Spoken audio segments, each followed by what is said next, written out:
한반도 정세가 너를 띄고 있습니다. 지난 한 주간 천국과 지옥을 오가는 그런 롤러코스터를 타는 기분이랄까요? 지난 목요일 밤이었죠. 밤잠 설치신 분들 꽤 있으리라 생각이 됩니다만 개인적으로 정말 기분이 나빴던 것은 꿈에서까지 미국 대통령이 나왔다는 겁니다. 미국의 정상회담 취소 통보 이후에 수많은 사람들이 가슴을 졸이면서 새로운 소식을 기다리고 있었습니다. 다행히 오늘 아침에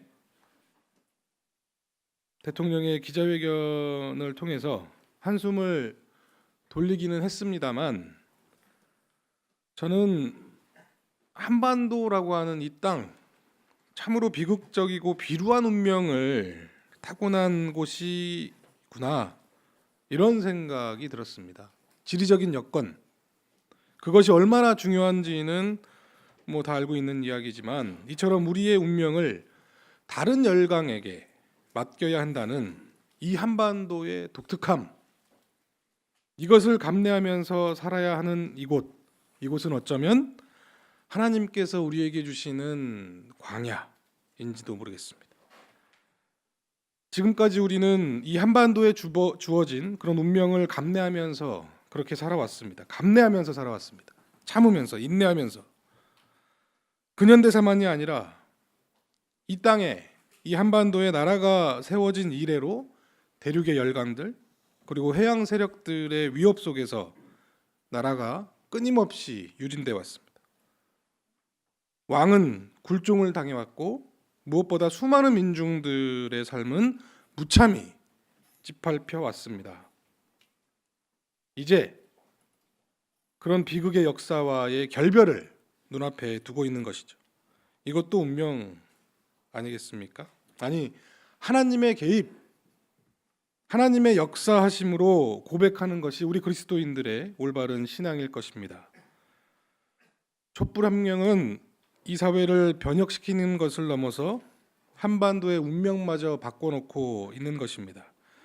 지금까지는 그 지리적인 역학 관계에 놓인 비루한 역사의 연속이었지만 지난 판문점 선언 이후 이 나라는 평화와 번영이라고 하는 지금까지는 한 번도 가본 적 없는 미지의 길을 개척해 나아가는 그러한 기로에 서 있다고 말할 수 있습니다. 전인미답의 길, 이 길 앞에 우리 모두가 서 있는 것이죠.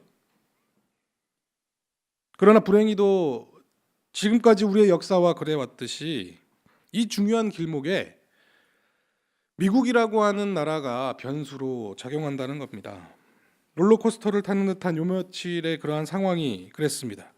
그리고 앞으로 모르죠. 중국, 일본, 러시아 이런 열강들도 우리들 앞에 변수로 작용할지도 모를 일입니다.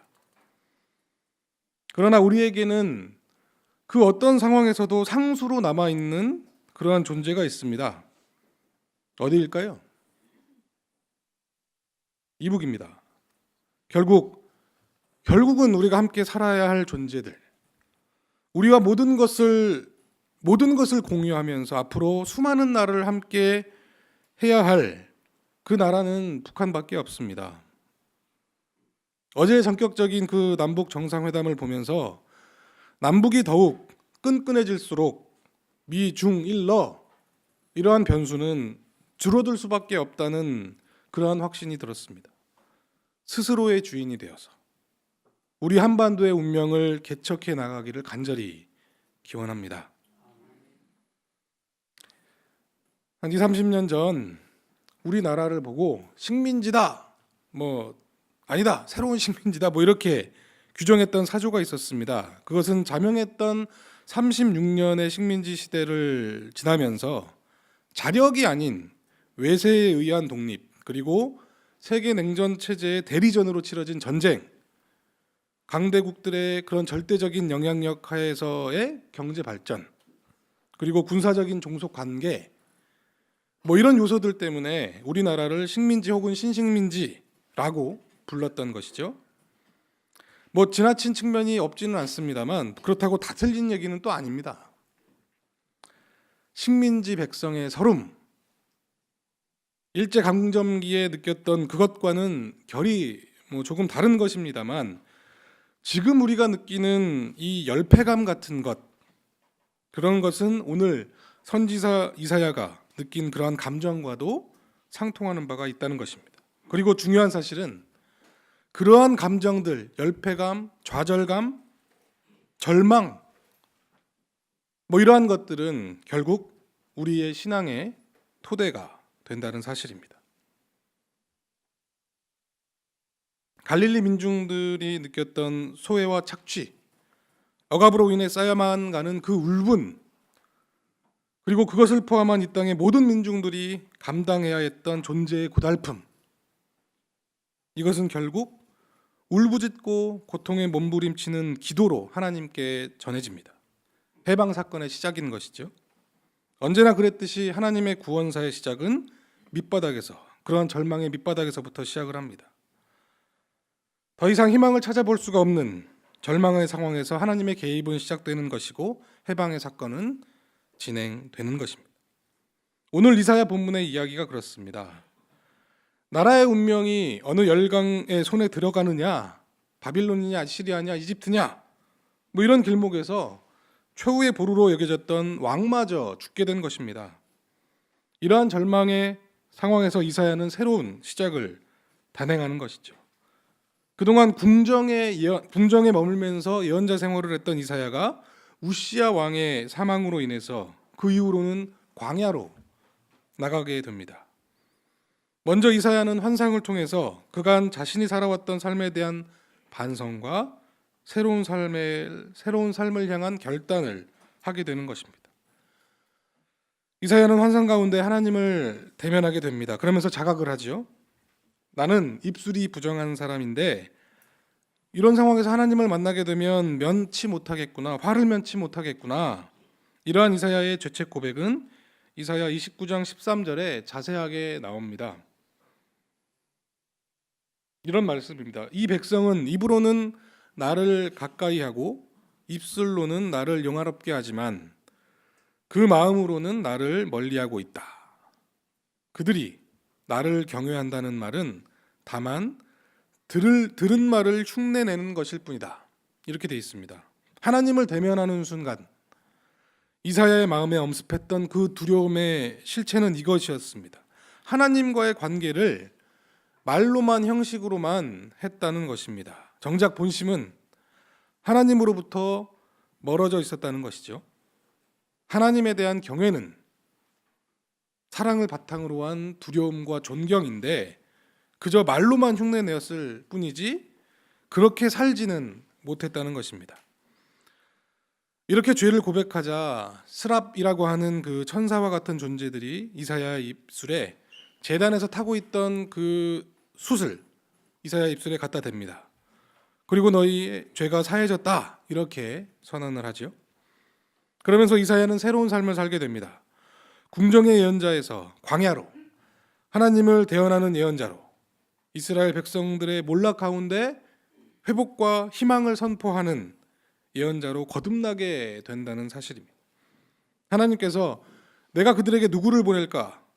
누가 우리를 대신하여 갈 것인가? 하는 이 물음에 제가 여기 있습니다. 저를 보내주십시오.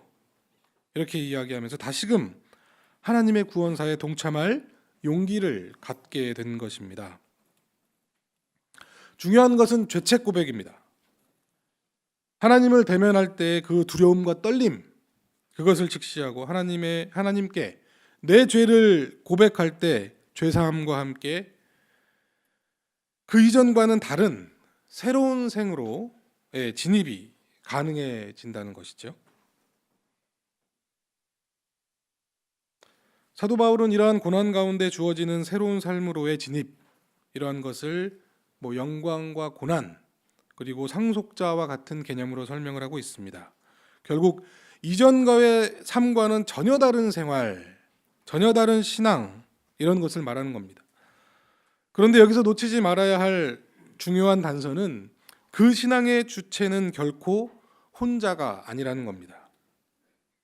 하나님의 영으로 인도를 받는 사람은 결코 혼자가 될 수가 없다는 것이죠. 그리고 그는 하나님의 자녀라고 하는 새로운 관계를 맺게 된다는 것입니다. 하나님을 아버지라고 부르는 그러한 특수 관계가 된다는 것이죠. 그리고 영광을 받기 위해 고난을 선택하는 것은 그저 홀로 영광을 받기 위해 고난의 길을 고독하게 나서는 것은 아니라는 겁니다. 그리스도와 함께 고난을 받는 것이고 또 그리스도와 함께 영광을 받게 됩니다. 그 영광의 실체는 하나님 나라를 상속받는 것입니다. 하나님 나라는 뭐 다 아시다시피 하나님의 통치가 온전히 실현되는 그러한 상태를 이야기합니다. 우리가 하나님 나라의 상속자가 된다는 것은 우리도 그리스도와 함께 하나님 나라의 주인으로 그 통치의 주체가 될 수 있다는 것을 의미합니다. 엄청난 영광이 아닐 수 없죠. 뭐 민주주의와도 일맥상통하는 바가 있습니다. 하나님 나라는. 그런데 그러한 영광스러운 자리는 그냥 주어지는 것이 아니라는 말씀입니다. 그리스도와 함께 죽고 그리스도와 함께 다시 사는 것이 부활인 것처럼 예수와 함께 고난의 길을 걷다 보면 이 땅에 고난받는 이들과 함께 아파하고 함께 울고 함께 비난받으면 예수와 함께 그리고 함께 고난을 이겨낸 우리의 모든 이웃들과 함께 그리고 우리의 신앙 동지들과 함께 하나님 나라를 공유할 수 있고 하나님 나라를 다스릴 수 있다는 것입니다. 고통이 없이는 얻는 게 없다. 뭐 이런 서양 속담이 있지만 오늘 로마서에 나오는 바울의 증언은 그것과는 질적으로 다른 것입니다. 함께라고 하는 그 공동체적인 특성을 갖지 못한다면 그것은 그저 개인적인 성공에 지나지 않을 뿐입니다. 어떤 사람이 천국에 갔는데 문 앞에 그렇게 써져 있다는 건 아닙니까? 개인 사절 단체 환영 뭐 이런 식으로 개인의 구원, 나의 영생, 뭐 내 하나님 나라 이런 건 존재하지 않습니다. 이러한 고난을 통해서 하나님 나라를 계승할 수 있는 길을 요한복음은 거듭남이라고 전하고 있습니다.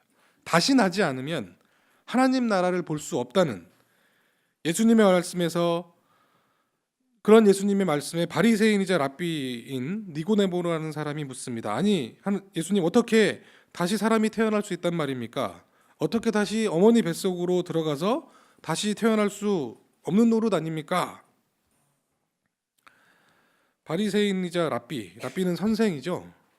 그 선생인 니고데모라는 사람은 예수가 펼친 그러한 선포, 그리고 사건, 기적, 이런 것들에 매료되어 있었던 사람 같습니다.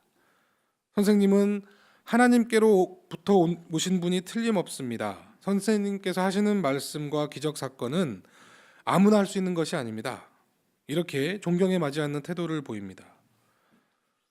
그러나 예수님의 뜬금없는 그 거듭남에 대한 주문을 그 니고데모는 소화할 수가 없었던 것이죠.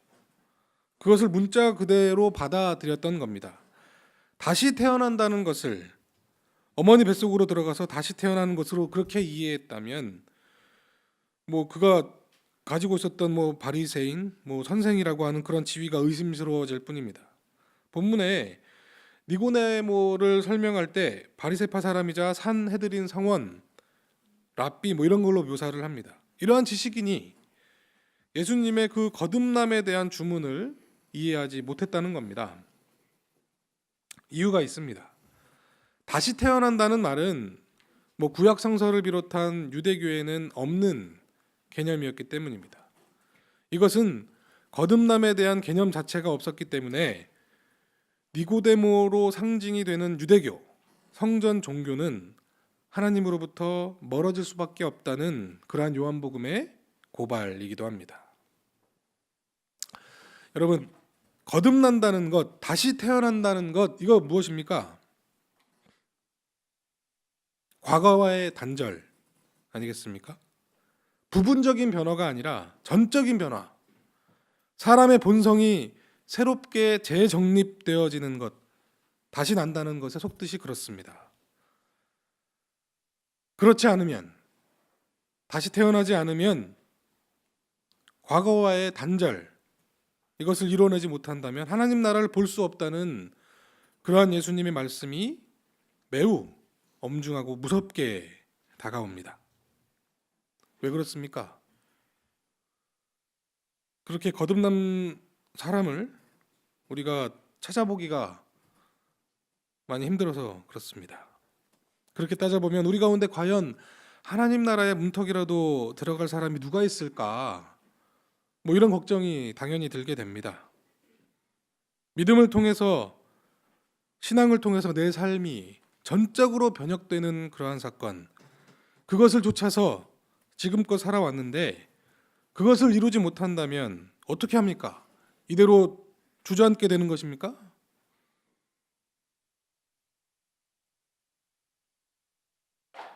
몇 주 전에 이병일 목사님을 통해서 들었던 사람은 참 변하지 않는다 라는 그 홍군수 목사님의 소회를 오늘 이 요한복음의 거듭남의 주제로 한번 끌고 와 봤습니다. 서글퍼지죠. 그런데 그 말씀을 하신 목사님들은 적지 않습니다. 많이 봤습니다. 그런데 그게 다 신앙에 대한 부정의 의미일까? 그건 아닐 것입니다. 오랜 목회와 신앙생활 끝에 얻게 되는 작은 깨달음이자 우리들에게 주는 자성을 촉구하는 그러한 일성이 아니었을까? 그렇게 생각이 듭니다. 사람이 변하지 않는데, 이전과는 결별되는 그러한 삶을 살지 못하는데 지금까지의 신앙과 믿음은 다 무엇인가? 믿으나 마나인가? 아니, 예수 왜 믿어? 여러분, 예수 왜 믿습니까? 이렇게 비관하는 것은 예수를 믿는 올바른 자세는 아닐 것입니다. 오늘이 농어촌 선교 주일이기도 해서 저는 씨 뿌리는 자의 비유에서 그 희망의 단초를 한번 찾아봤습니다. 농부는 밭을 탓하지 않습니다. 끊임없이 씨를 뿌립니다.